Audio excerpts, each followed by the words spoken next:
உங்கள் அனைவருக்கும் ஸ்தோத்திரம். தேவனாகிய கர்த்தருடைய பரிசுத்த நாமத்தினாலே உங்கள் அனைவருக்கும் நான் இயேசு கிறிஸ்துவின் நாமத்தினாலே வாழ்த்துதலை தெரிவித்துக் கொள்கிறேன்.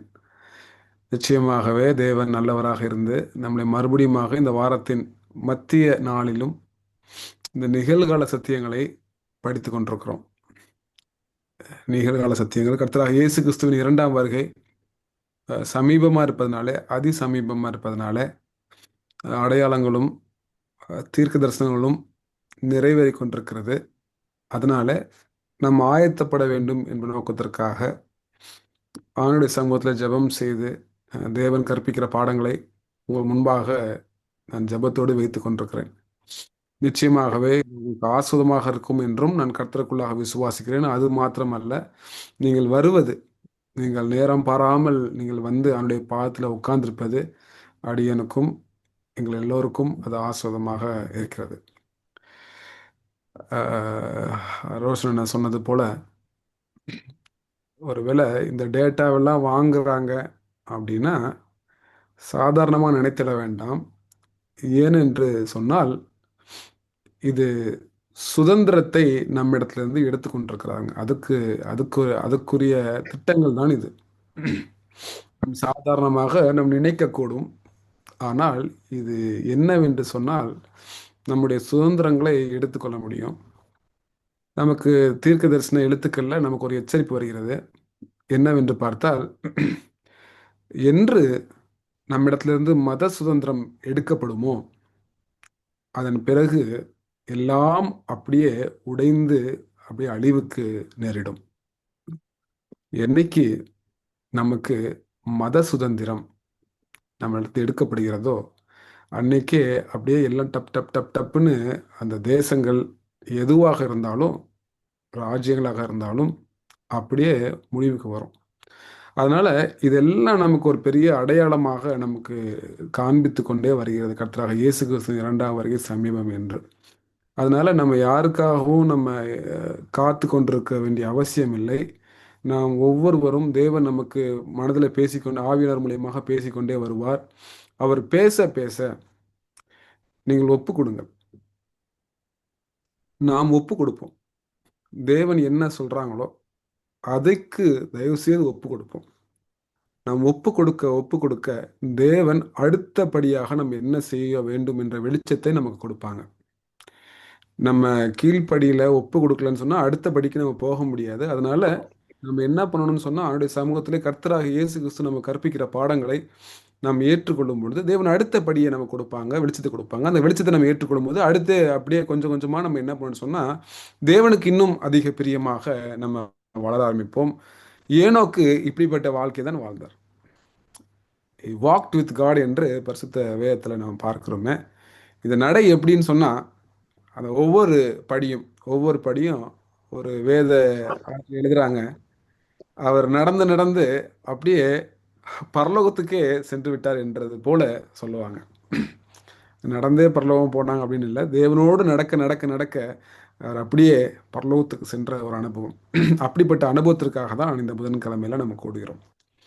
இந்த நாளிலும் கூக்குரல் பாகம் 3, கூக்குரல் பாகம் 3. கண்களை மூடி நாம் ஜெபம் செய்து நாம் படிப்போம். கிருபையுள்ள நல்ல தகப்பனே, இந்த நாள் பாடத்தை ஆசீர்வதிங்க. அடியானை எடுத்து பயன்படுத்துங்க. நீங்க என்ன பேச வேண்டும் என்று விரும்புகிறீங்களோ அந்த வார்த்தைகளை மாத்திரம் என்னுடைய வாயிலை போடுங்க.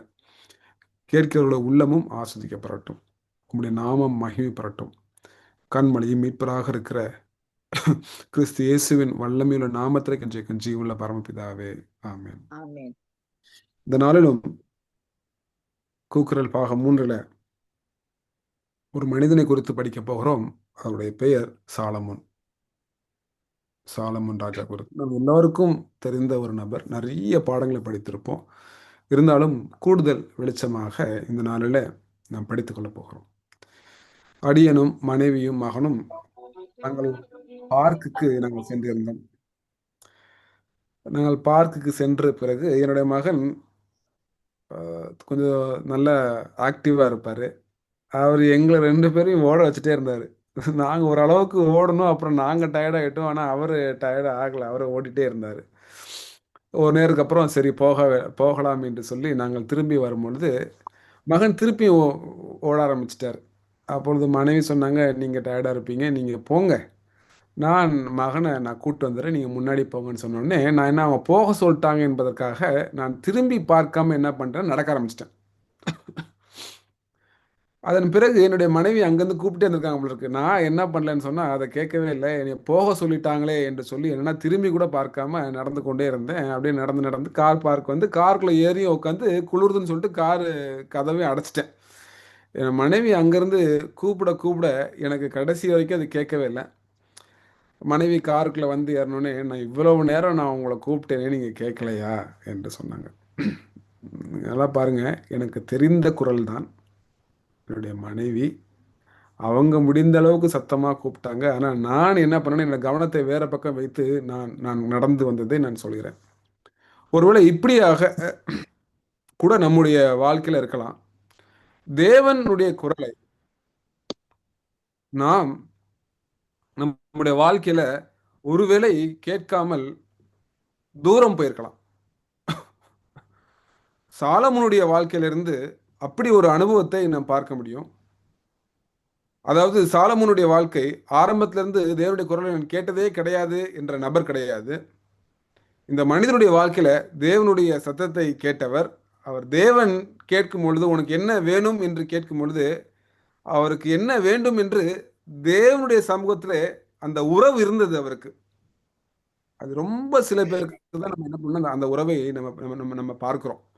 தேவன் கேட்பதும், இவர் பதில் சொல்வதும், அதற்கு தேவன் மறு உத்தரவு சொல்லுகிற ஒரு அனுபவத்தை நம்ம என்ன பண்றோம்னு சொன்னா, இங்க சாலமோனுடைய வாழ்க்கையில நம்ம பார்க்கிறோம்.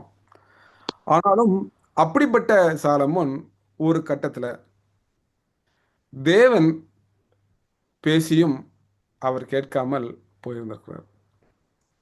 என்னோடு நீங்கள் பயணியுங்கள். ஒரு வசனத்தை நாம் வாசிப்போம். ஒரு வசனத்தை நாம் வாசிப்போம்.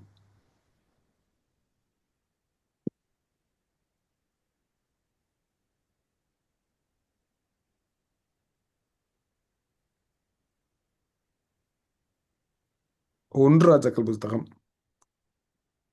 1 ராஜாக்கள் புஸ்தகம் 11ஆம் அதிகாரம். 1 ராஜாக்கள் 11ஆம் அதிகாரத்துல வசனம் 9ஆம் வசனத்தை நீங்கள் யாராவது வாசியுங்கள். 1 ராஜாக்கள் 11ஆம் அதிகாரத்துல 9ஆம் வசனத்தை நீங்கள் யாராவது வாசிக்கும்படியாக அன்பை நான் கேட்டுக்கொள்கிறேன். ஆகையால் இஸ்ரவேலின் தேவனாகிய கர்த்தர் சாலமோனுக்கு 2 விசை தரிசனமாகி, அந்நிய தேவர்களை பின்பற்ற வேண்டாம் என்று கட்டளை இட்டிருந்தும் அவன் கர்த்தரை விட்டு தன் இருதயத்தை திருப்பி. போதுங்கம்மா. இங்க பாருங்க, பரிசுத்த வேதத்துல நாம் பார்க்கிறோம். நான் சொன்னேன், அடியானுடைய மனைவி எனக்கு தெரிந்த குரல். இங்கே சாலமோனுக்கு, இந்த ராஜாவுக்கு தேவன் எத்தனை முறை என்று பரிசுத்த வேதம் சொல்கிறது, ஆகையால் இஸ்ரவேலின் தேவனாகிய கர்த்தர் சாலமோனுக்கு 2 விசை தரிசனமாகி, 2 முறை என்ன பண்றாங்கன்னு சொன்னா, தேவன் தரிசனமாகி அந்நிய தேவர்களை பின்பற்ற வேண்டாம் என்று கட்டளையிட்டு இருந்தும் அவன் கர்த்தரை விட்டு தன் இதயத்தை திருப்பி. இது ஒரு பயங்கரமான வசனம் சாலமோனுடைய வாழ்க்கையில. நம்ம முன் பின் என்று நம்ம பார்க்கிறோமே, சாலமோன் வாழ்க்கைக்கு முன்னும் பின்னுக்கும் இந்த வசனம் தான். ஏன்னா தேவன் சொல்ற சத்தத்தை கேட்டு மறு உத்தரவு சொல்கிற இந்த சாலமோன், இங்க தேவன் ஒரு விசை அல்ல 2 விசை தரிசனமாகி என்ன பண்றாங்கன்னா, நீ அந்நிய தேவர்களை சேவிக்க வேண்டாம் என்று சொல்லியும் கூட கட்டளையிட்டார் தேவன். அப்படியும் கூட என்ன பண்றாங்கன்னு சொன்னா, இங்க சாலமோன் தேவனை விட்டு விலகி போவதை நாம் பார்க்க முடியும். ஏன் இந்த கூக்குரல் பாகத்தை நம்ம ஒவ்வொரு வாரமும் தேவன் நமக்கு பாடமாக கொடுத்து கொண்டிருக்கான்னு சொன்னா, ஒருவேளை நாமும் கூட தேவன் பலவிதமாக நம்மிடத்துல பேசிக்கொண்டு வருவார். நீங்கள் ஓய்வு நாளில் கேட்குற பாடமாக இருக்கட்டும், ஓய்வு நாள் பள்ளி பாடமாக இருக்கட்டும், நீங்கள் படிக்கிற செவி கொடுக்கிற தெய்வ செய்தியாக இருக்கட்டும், நீங்கள் வாசிக்கிற பகுதியாக இருக்கட்டும், எதுவாக இருந்தாலும் தேவன் என்ன பண்ணி கொண்டிருக்காருன்னா, நம்ம வாழ்க்கையில கூக்குரல் பேசிக்கொண்டே இருக்கிறார். நாம் ஒருவேளை சாலமோனை போல நம்ம ஆண்டவருக்கு நம்ம நம்ம இதயத்தை கொடுக்காம இதயத்தை திருப்பி கொண்டிருக்கிறோமா? அப்படி என்ன சாலமன் செய்தார்? நம்ம என்ன செய்யக்கூடாது என்பது தான் இந்த நாளில் மைய பாடங்களாக அடுத்து ஒரு 20 நிமிடங்கள் படிக்க இருக்கிறோம்.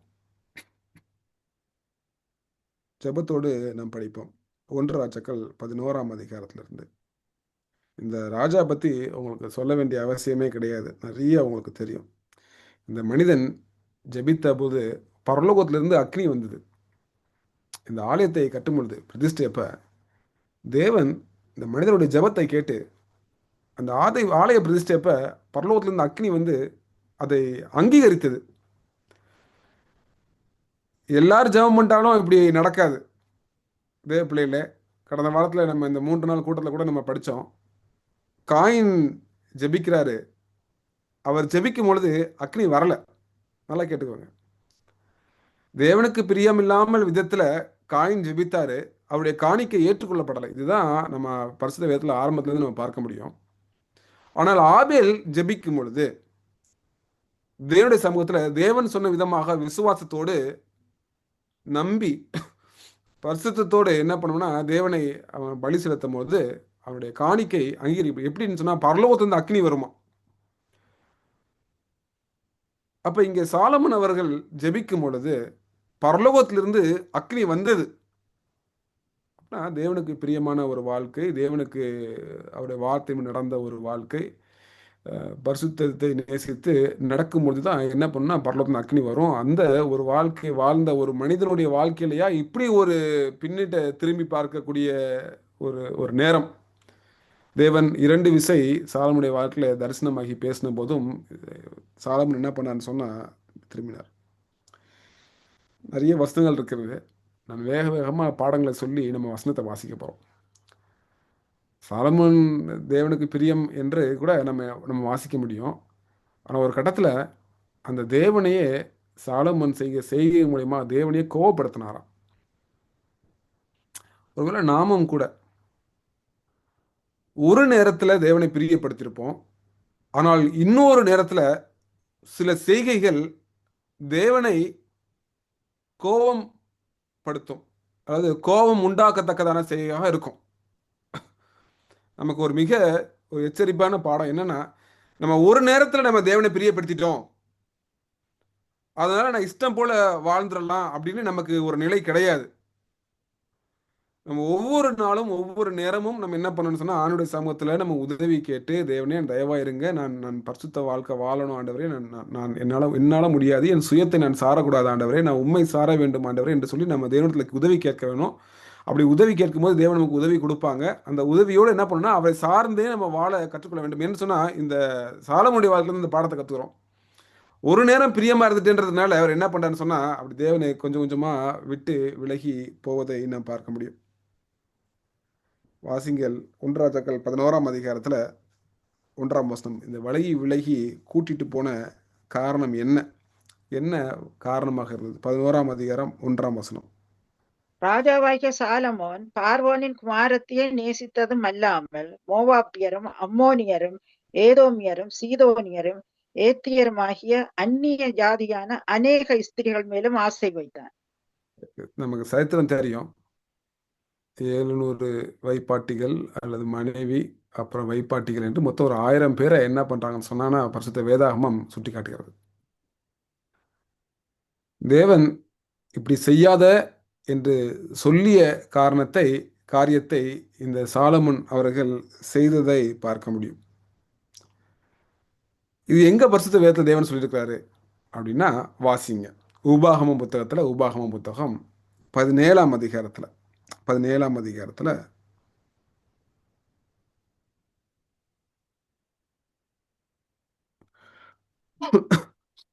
16ஆம் வசனத்திலிருந்து நம்ம வாசிக்க போகிறோம். சரிங்களா?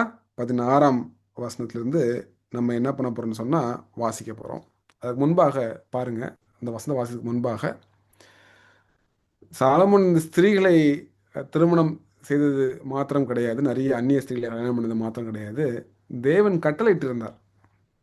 அப்பா, நீ நிறைய குதிரைகளை என்ன பண்ணக்கூடாது, நீ வச்சுக்க கூடாது. ஏன்னு சொன்னால் நீ மறுபடியும் எகிப்துக்கு நீ திரும்பி போகக்கூடாது, இல்லை இந்த குதிரைகளை நம்பி நீ வாழக்கூடாது, தேவனை நம்பி வாழ வேண்டும் என்ற பாடத்தெல்லாம் வைத்து தேவன் என்ன பண்ணுறாங்கன்னா கட்டளை கொடுக்குறாங்க. குதிரைகளை என்ன பண்ணக்கூடாதுன்னா நீலாம் வைத்துக்கூடாது என்று சொல்லி. ஆனால் சரித்திர ஆசிரியர்கள் சொல்கிறாங்க, சாலமன் கிட்ட கிட்டத்தட்ட 4200 குதிரை இருந்துச்சுங்களாமா. 4200 குதிரை இருந்துச்சாம். எந்த அளவுக்கு வைத்திருந்தாருன்னா, அவருக்கு மாத்திரமே ஒரு 1200 குதிரை வண்டிகள், 1200 குதிரை வண்டிகள், 2 குதிரைகள் விதமாக, 2 குதிரைக்கு ஒரு குதிரை ஒரு அவசர காலத்துக்கு. அப்போ ஒரு வண்டிக்கு 3 குதிரை கணக்கு வச்சிருப்பாங்களாம். ஒரு வண்டிக்கு 3 குதிரை கணக்கு, 2 குதிரைகள் வாகனத்தை எடுத்துக்கொண்டு போகும். ஒரு குதிரை வந்து அவசரத்துக்கு ஒவ்வொரு வண்டிக்கும். இப்படியாக 4200 குதிரைகள் இருந்ததாமா. 12,000 குதிரை மனிதர்கள் இருந்தாங்களாம். குதிரை ஆட்கள் சொல்றோம் பார்த்தீங்களா, 12,000. ஆண்டவர் சொல்லியிருந்தாங்க, அப்பா இதெல்லாம் நீ செய்யக்கூடாதுப்பா அப்படின்னு சொல்லியிருந்த போதும், இந்த சாலமோன் என்ன பண்ணார்னா, அவருடைய வார்த்தைக்கு புறம்பாக நடக்கிறது. தேவ பிரியமான பிள்ளைகளே, நான் தொடர்ந்து சொல்லுகிற ஒரு செய்தி என்னன்னு சொன்னா, நமக்கு கர்த்தருடைய வார்த்தை ஆலோசனை நமக்கு என்ன சொல்கிறதோ அதை அப்படியே நம்ம கீழ்ப்படி தான் நம்முடைய நம்முடைய நம்மளுடைய நம்மளுடைய நம்மளுடைய நம்முடைய ஆசீர்வாதம், நம்முடைய சமாதானம், எந்த ஒரு குழப்பமும் இல்லாமல் இருக்கணும் அப்படின்னு சொன்னா, தேவன் என்ன வார்த்தையின் மூலியமா சொல்றாங்களோ அதை அப்படியே நம்ம எந்த விதத்திலையும் சரி நாம் செய்வதுதான் நம்முடைய பிள்ளைகள். இப்பொழுது நீங்க வாசிங்க, தேவன் ராஜாக்களுக்கு என்னென்ன காரியத்தை செய்யக்கூடாதுன்னு சொல்லியிருக்காங்கன்னு வாசிங்க. உபாகமம் 17ஆம் அதிகாரத்துல 16ஆம் வசனத்திலிருந்து நாம் 20 வசனம் வாசிக்க போறோம். ஒவ்வொரு வசனமா வாசிங்க. அவன் அநேக குதிரைகளை சம்பாதியாமலும் அநேக குதிரைகளை சம்பாதிக்கும்படிக்கும் ஜனங்களை திரும்ப எகிப்துக்கு போக பண்ணாமலும் இருக்க கடவன்.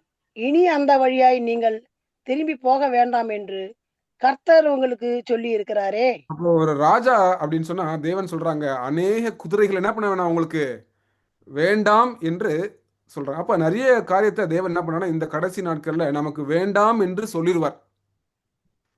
ஆனா நல்லா கவனிச்சுக்கோங்க, சுத்தி இருந்த எல்லா தேசமும் தங்களுடைய பலத்தை எப்படி காட்டினாங்க அப்படின்னு சொன்னா குதிரைகளை வச்சுதான் பலத்தை காட்டுவாங்க. ஆனா நமக்கு பலன் என்ன அப்படின்னு சொன்னா கர்த்தருடைய வார்த்தை என்ன சொல்லியிருக்கிறதோ அதுதான் நமக்கு பலன். நம்ம கொஞ்சம் அசந்தோன்னு சொன்னா பக்கத்துல இருக்கவங்க என்ன செய்றாங்களோ அதை நம்ம செய்வதற்கு என்ன பண்ணணும்னா முயற்சி செய்து விடுவோம்.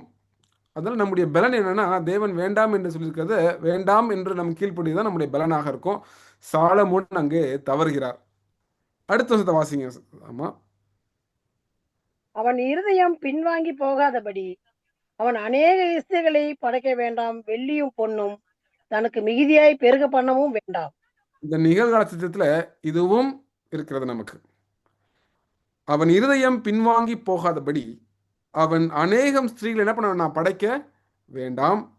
வெள்ளியும் பொன்னும் தனக்கு மிகுதியாக என்ன பண்ண பெருக பண்ணவும் வேண்டாம். ஏன்னா இதெல்லாம் நம்மளை ஆணுடத்திலிருந்து திருப்பி கொண்டு போயிடும். வேத ஆசிரியர்களிருந்து சில பாடங்களை நானும் கற்றுக்கொண்டேன். ஆணுடைய பாதத்தில் ஜெபத்தோடு படிக்கும் பொழுது எப்படி இப்படிப்பட்ட தேவனுக்கு பிரியமா நடந்த ஒரு மனிதன் அப்படியே தேவனுக்கு விரோதமா எப்படி செய்ய வாய்ப்பு இருக்கிறது அப்படின்னு ஆச்சரியத்தோடு சொல்றாங்க. அதுக்கு காரணம் கர்த்தருடைய வார்த்தையை மீறி மீறி மீறி நடக்கிறது. இப்ப நமக்கு இந்த கடைசி நாட்களில் தேவன் என்ன பண்ணுவாங்கன்னா, நமக்கு நிறைய காரியங்களை நீ செய்ய நீ செய்யாத என்று ஒவ்வொரு இடத்துல சொல்லிட்டே வருவாங்க. அப்ப நம்ம தயவு செய்து அதுக்கு கீழ்ப்படிஞ்சு நம்ம என்ன பண்ணணும்னு சொன்னா நம்ம பழகிக்கொள்ள வேண்டும். அப்பொழுதுதான் நமக்கு ஆசீர்வாதம். தொடர்ந்து வாசிங்க சகோதரி, வாசிங்க 17ஆம் 12ஆம் வசனம். அவன் தான் சிங்காசனத்தின் மேல் வீற்றிருக்கும் போது அவனுடைய இருதயம் அவன் சகோதரர் பேரிலும் மேட்டிமை கொள்ளாமலும் கற்பனையை விட்டு வலதுபுறம் இடதுபுறம் சாயாமலும் இந்த நியாயப்பிரமாணத்தின் எல்லா வார்த்தைகளையும் இந்த கட்டளைகளையும் கைக்கொண்டு இவைகளின்படி செய்வதற்காக தன் தேவனாகிய கர்த்தருக்கு பயந்திருக்கும்படி கற்றுக்கொள்ளும் பொருட்டு.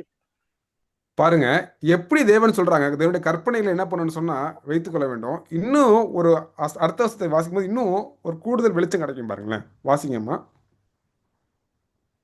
அவன் லேவியராகிய ஆசாரியரிடத்தில் இருக்கிற நியாயப்பிரமாண நூலை பார்த்து தனக்காக ஒரு பிரதியை எழுதி தன்னிடத்தில் வைத்துக்கொண்டு தன் ஜீவனுள்ள நாளெல்லாம் அதை வாசிக்க கடவன். இப்படி செய்வதினால் தானும் தன் குமாரரும் இஸ்ரவேலின் நடுவே தங்கள் ராஜ்யத்தில் நீடித்து வாழ்வார்கள். நீங்க கவனிச்சிங்களா? சொல்றாங்க, நீ ஆசன இடத்துல இருக்கிற அந்த கையில் இருக்கிற என்ன பண்ற ஒரு நூலை பார்த்து, நியாயப்பிரமாண நூலை பார்த்து தன்னிடத்தில் வைத்துக்கொண்டு தன் ஜீவன நாளெல்லாம் இதை வாசிக்க கடவன். இங்க பாருங்க, கடந்த வாரத்துல உங்களுக்கு சாட்சியாக நான் சொல்லுகிறேன். ஒருவேளை நீங்களும் உங்களோட திருச்சபையில் இதை நீங்கள் செய்யலாம். எங்களுடைய திருச்சபையில் கடந்த வாரத்தில் ரோஷன் என்ன பண்ணாங்கன்னா, எங்கள் எல்லோருக்கும் ஒரு ஃபைல் நான் சொல்கிறது சரிதானே? நான் சொல்கிறது சரிதானே? நாங்கள் எல்லாரும் ஒவ்வொரு ஃபைல் வைத்திருக்கிறோம். எங்கள் சபையில் சின்ன பிள்ளைங்களிலிருந்து பெரியவங்க வரைக்கும் எல்லாருக்கும் ஒரு ஃபைல். இந்த ஃபைலில் என்னென்ன பாடங்களை தேவன் கற்பிக்கிறாங்களோ, நாங்கள் படிக்க வேண்டுமோ, இதெல்லாம் நாங்கள் என்ன பண்ணுறோம்னா ஃபைல் பண்ணி நாங்கள் வைக்க ஆரம்பித்திருக்கிறோம். ஏன் அப்படின்னா, இந்த வசனம் நமக்கு கற்பிக்கிறது, ஆசாரனிடத்துல நூல் இருக்கிறது பெரிய விஷயம் இல்லை. அந்த நூல் யாருக்கிட்ட இருக்கணும்னு சொன்னா, நம்ம ஒவ்வொருத்தரும் தனிப்பட்ட முறையில் இருக்க வேண்டும். தேவ பிரியமான பிள்ளைகளே, இப்ப பாருங்களேன், வேத பாட புஸ்தகம் அப்படின்னு சொன்னா யாராவது ஒரு நபர் குடும்பத்துக்கு ஒன்று அப்படி அல்ல. வேதாகமம் என்பது குடும்பத்துக்கு ஒன்று அப்படி அல்ல. ஒரு புஸ்தகம் என்பது குடும்பத்துக்கு ஒன்று அல்ல. நாம் ஒரு பாடத்தை சாலமோன் கற்றுக்கொள்ள வேண்டும். ஆண்டவர் என்ன சொல்றாங்கன்னா, நீ அந்த நூலை உனக்கு எனக்கு பிரதியாக வைத்துக்கொள்ள வேண்டும். எப்படி நம்ம ஆண்டுக்கு பிரியமாக வாழ முடியும் அப்படின்னா, இப்படிதாங்க கடைசி காலத்தில் தேவனுக்கு பிரியமான பிள்ளை. நம்ம ஒவ்வொருவரும் இந்த பழக்கத்தை ஏற்படுத்தி கொள்ள வேண்டும். நான் ஏற்கனவே ஒரு ஆலோசனை உங்களுக்கு சொல்லியிருக்கிறேன். களஞ்சியங்களை சேர்த்து வையுங்கள். ஒரு மாதத்துக்கு ஒரு புத்தகமாவது நீங்கள் தயவுசெய்து வாங்குங்கள். நீங்கள் ஒருவேளை இந்த காலத்தில் நமக்கு சுலபமாக நமக்கு நிறைய புத்தகங்கள் கிடைக்கிறது, ஆவிக்குரிய புத்தகங்கள் கிடைக்கிறது. நான் அழைப்பையும் கொடுக்குறேன். ஒருவேளை எந்த புஸ்தகத்தை படிக்கணும், ஏதாவது ஒரு புஸ்தகத்தை சொல்லுங்க, பாஸ்டர் நீங்கள் எங்கே படிக்கிறீங்க, இதெல்லாம் படிக்கிறீங்களா அப்படின்னு சொன்னால் கேளுங்க. தயவுசெய்து உங்களுக்கு நான் சிபாரிசு செய்கிறேன். ஒரு மாதத்துக்கு ஒரு புத்தகமாவது என்ன பண்ணணும்னா நீங்கள் வாங்கி படிக்க ஆரம்பிங்க. தேவன் சாலமோனுக்கு சொல்லியிருந்தார், அந்த நூலு நீ வைத்துக்கொள், அது எப்படி நட என்று சொல்லியிருந்தார். ஆனால் சாலமன் ராஜா என்ன பண்ணான்னு சொன்னால், அதை மீறி அவர் நடந்ததாக நான் பார்க்க முடியும். தொடர்ந்து வாசிங்கள். 11ஆம் அதிகாரத்தில் 4ஆம் வசனம். 1 ராஜாக்கள் புஸ்தகம் 11ஆம் அதிகாரத்தில் 4ஆம் வசனம். இப்படி இவ்வாறாக தேவன் சொல்லியும் கூட சாலமன் ராஜா அதை விட்டு போனதை நாம் பார்க்கிறோம். 11ஆம் அதிகாரம் 4ஆம் வசனம். எகிப்திய சேனையும் அவர்கள் குதிரைகளும் 1 ராஜாக்கள் 11ஆம் அதிகாரம் 4ஆம் வசனம். 1 ராஜாக்கள். ஓகே.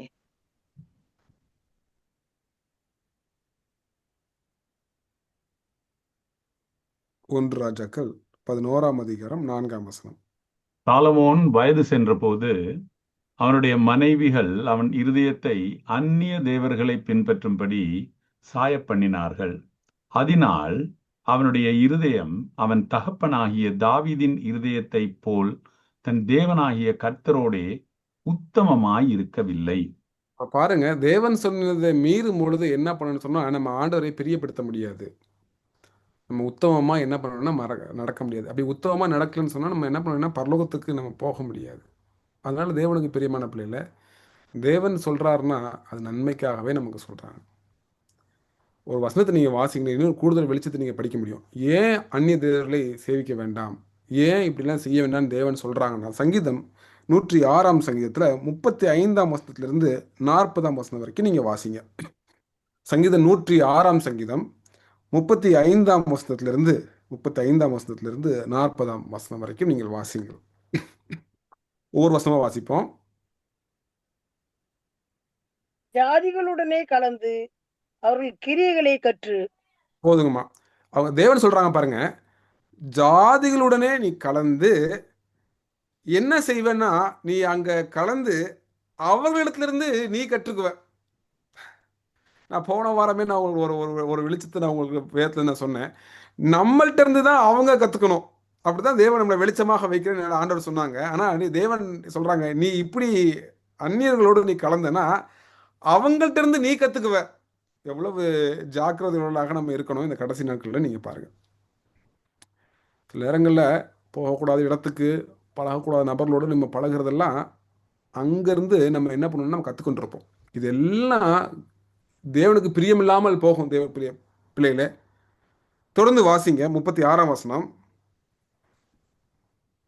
அவர்களுடைய விக்கிரகங்களை சேவித்தார்கள், அவைகள் அவர்களுக்கு கண்ணியாயிற்று. தேவன் செய்ய வேண்டாம் என்று சொல்கிற காரியம்தான் நமக்கு என்னவா முடியுதுன்னு சொன்னா கண்ணியாக மாறுகிறது. தேவன் அங்க ஸ்திரீ வேண்டாம் அப்படின்றாங்க, ஸ்திரீகள் வேண்டான்றாங்க. அப்போ அதை செய்யறாங்க. அது என்ன பண்ணுன்னா அவர் கன்னியாக சாலமோனுக்கு மாறியதை பார்க்கிறோம். தொடர்ந்து வாசிங்கம்மா 37ஆம் வசனம். அவர்கள் தங்கள் குமாரரையும் தங்கள் குமாரத்திகளையும் பிசாசுக்கு பலியிட்டார்கள். இதனால என்ன ஆகுது பாருங்க, அவர்கள் தங்கள் குமாரரையும் தங்கள் குமாரத்திகளையும் பிசாசுக்கு என்ன பண்றாங்கன்னா பலியிட்டார்களாம். இது சாதாரண ஆரம்ப சாதாரணமா நம்ம போய் கலக்கிறதுன்னு தான் ஆரம்பிக்குது. ஆனா எங்க போகுது பாருங்க, எங்க ஒவ்வொரு படியாக எங்க போகுது பாருங்க. தங்களுடைய குமாரர்களையும் தங்களுடைய குமாரத்திகளையும் பிசாசுக்கு என்ன பண்ணாங்கன்னா பலியிட்டார்கள். தொடர்ந்து வாசிங்க. அவர்கள் கானான் தேசத்தை விக்கிரகங்களுக்கு பலியிட்டு தங்கள் குமாரத்திகளுடைய குற்றமில்லாத இரத்தத்தை சிந்தினார்கள். தேசம் இரத்தத்தால் தீட்டுப்பட்டது. தேவப்பிள்ளையில சாலமோன் நாட்கள் இது நடந்துச்சுங்களாங்க. எவ்வளவு தூரம் சாலமோன் வழி விலகி போனார் என்று பார்க்கும் பொழுது, குற்றமில்லாத பிள்ளைகள் குழந்தைகளுடைய பலி செலுத்தினாங்க, ரத்தம் சிந்தப்பட்டதாம். இது யாருக்கு பலின்னு சொன்னா பிசாசுகளுக்கு பலி கொடுக்குற அளவுக்கு என்ன பண்ணுச்சுன்னு சொன்னா சாலமோனுடைய நடவடிக்கைகள் போச்சு. அடுத்த வசனத்தை வாசிங்கம்மா. அவர்கள் தங்கள் கிரியைகளினால் அசுத்தமாகி தங்கள் செய்கைகளினால் சோரம் போனார்கள். எதனால பாருங்க, அவர்கள் தங்கள் கிரியைகளினாலே அசுத்தமாகி தங்கள் செய்கைகளினாலே சோரம் போனார்கள். தேவனுக்கு பிரியமான பிள்ளைகளே, ஒருவேளை இந்த பாடத்தை படிக்கும் பொழுது அடியனுக்கும் ஆச்சரியமாக இருந்தது. ஆண்டவரே, இப்படியெல்லாம் நாங்கள் ஒவ்வொரு படியாக செய்யும் போது எங்களை அசுத்தப்படுத்துமானா இங்கே பாருங்க, அசுத்தப்படுத்தும். தேவன் சொல்லாத காரியம் குடும்பத்தை செய்யும் போது அது நம்ம குடும்பத்தை அசுத்தப்படுத்தும். தேவன் செய்யாத என்று சொல்ல காரியத்தை நம்முடைய தனிப்பட்ட வாழ்க்கை செய்யும் நம்ம அசுத்தப்படுத்தும். திருச்சபையும் கூட நம்ம தேவன் சொல்லாததை செய்யும் பொழுது என்ன செய்யும் சொன்னா அது நம்மளை அசுத்தப்படுத்தும். அதனால நம்மளுடைய படி எதுவாக இருக்க வேண்டும், அடிப்படை எதுவாக இருக்குன்னா பரிசுத்த வேதாகமம். தேவன் என்ன சொல்கிறார், அப்படி சொல்லும் பொழுது நாங்கள் செய்கிறோம். நன்மைக்காகவே தேவன் செய்கிறார். அடுத்த வசனம் 40ஆம் வசனம். அதனால் கர்த்தருடைய கோபம் தமது ஜனத்தின் மேல் மூண்டது, அவர் தமது சுதந்திரத்தை அருவருத்தார். இப்ப பாத்தீங்களா, அதனால் கர்த்தருடைய கோபம் தமது ஜனத்தின் மேல் மூண்டது, அவர் தமது சுதந்திரத்தை என்ன பண்ணாங்கன்னு சொன்னா அருவருத்தார் என்று பார்க்கிறோம். இப்படியாக சாலமன் ராஜா என்ன பண்ணா படிப்படியாக இந்த தேவனுடைய கோபம் உண்டதுக்கான காரணத்தை இப்பொழுது நம்ம பார்த்தோம். சாலமனுடைய வாழ்க்கையில் தேவனுடைய கோபம் ஏன் உண்டதுன்னு சொன்னா தேவன் சொல்லாததை அவருக்கு விரோதமாக செய்கிறாரு. அந்நிய தேவர்கள் பின்னாடி போகிறாங்க. குற்றமில்லாத ரத்தத்தை என்ன பண்ணாங்கன்னா சிந்தினதை நாம் பார்க்கிறோம். இந்த நாளுக்குரிய கடைசி வசனமாக இதனுடைய பாகத்தை மற்ற பாடங்களை அடுத்த வாரத்தில் நாம் தொடர போகிறோம். கடைசி வசனமாக ஏசியா புத்தகம், எரேமியா புத்தகம் 7ஆம் அதிகாரத்தில், எரேமியா புத்தகம் 7ஆம் அதிகாரம் வசனம் 17ஆம் வசனம் 18ஆம் வசனத்தை நாம் வாசிப்போம். எரேமியா புத்தகம் 7ஆம் அதிகாரம் 17ஆம் வசனம் 18ஆம் வசனத்தை நீங்கள் யாராவது வாசியுங்கள். யூதாவின் பட்டணங்களிலும் எருசலேமின் வீதிகளிலும் அவர்கள் செய்கிறது நீ காணவில்லையா? இப்ப நீங்க பாருங்க, தேவன் சொல்றாங்க இங்க பட்டணங்களிலும் வீதிகளிலும் செய்கிறதை நீ காணவில்லையா என்று கேட்குறாங்க. என்ன செஞ்சாங்க தேவப்பிள்ளையிலே? ஒரு தூக்கு மட்டும் நான் சொல்லி நான் முடிக்க போகிறேன். இப்போ நீங்கள் ஒருவேளை யூகேக்கு நீங்கள் வந்தீங்கன்னா உங்களுக்கு தெரியும், எங்களுடைய ஊரின் தெருக்களிலும் வீதிகளிலும் பார்த்தா எல்லா இடத்துலையும் மின்விளக்கு டெக்கரேஷன், ஃபுல்லாக டெக்கரேஷன் தான் இருக்கும். என்ன பண்ணுறாங்க அப்படின்னா இந்த அடுத்த வசனம் நமக்கு விளக்குகிறது. சாலமோன் ராஜா அந்நிய தேவர்களுக்கு அவர்கள் வணங்கும் பொழுது என்ன செய்தார்கள் என்பதை இந்த வசனம் சொல்கிறது. 18ஆம் வசனத்தை நீங்க வாசிங்க. 18ஆம் வசனம். எனக்கு மனமடிவு உண்டாக அந்நிய தேவர்களுக்கு வானபலிகளை வார்த்திருக்கிறார்கள். அவர்கள் வானராக்கினிக்கு பணியாரங்களை சுடும்படி பிள்ளைகள் விறகு பொறுக்கிறார்கள், பிதாக்கள் நெருப்பு மூட்டுகிறார்கள், ஸ்திரிகள் மாப்பிசைகிறார்கள்.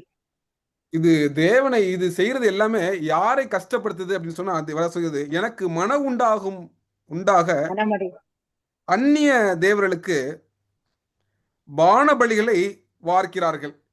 இதெல்லாம் எப்போ நடக்குதுன்னு சொன்னால் இந்த மாதத்தில் நடக்கிறது.